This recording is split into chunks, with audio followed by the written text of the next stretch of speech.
I never would have thought I was talking about Amazon as a competitor to Oracle. And it's much smaller, software business is much smaller, database business infinitesimally smaller, but coming on and gaining market share. And I wonder what you make of that. SQL Server also doing better than it has in the past in database in terms of market share. And I wonder what the effect is on your core database product. Let me give you a view of the business a little differently than the way we've just been talking about. If you looked at our database business across our support business, our license business, and our database as a service cloud offering, our database business in the quarter grew in totality, and my guess is also gained share.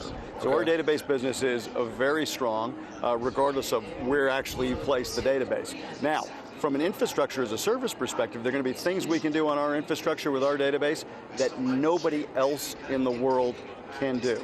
Google, Microsoft, Amazon. Nobody. So whether it's clustering, security, performance, any of those things that you would like to do with a sophisticated database like ours, nobody will run the Oracle database better than Oracle. And do you think that's why you're seeing that sort of flywheel effect where the growth is getting faster even as this business gets Cory, bigger? I think it's actually going to go bigger. I think if we were using a baseball analogy, I wouldn't say this is the first inning. I would say we're still in the dugout.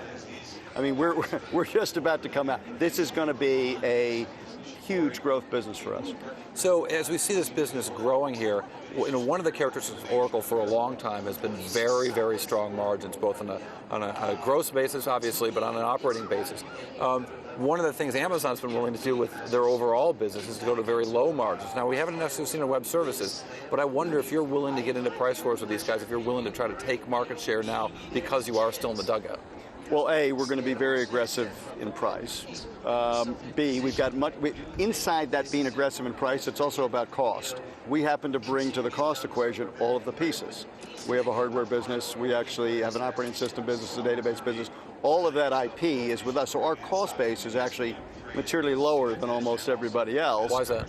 Because we own all the components. So that IP, we don't have to go out and buy the database from somebody. We don't have to buy the operating system from somebody or buy the hardware from somebody. We have a lower fundamental cost base. And we also have scale. So when you add those together, we think we can be extremely competitive. But it isn't, Cory, just about price.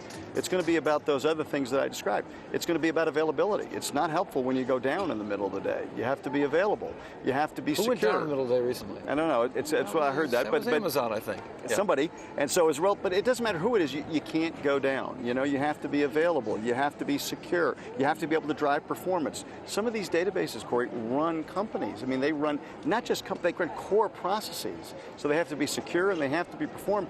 Nobody will run the database in the world better than we will on all of those dimensions. So that's going to give you the tool to keep margins healthy. Yeah, and we have several advantages in the core technology that we think gives us a heck of an advantage.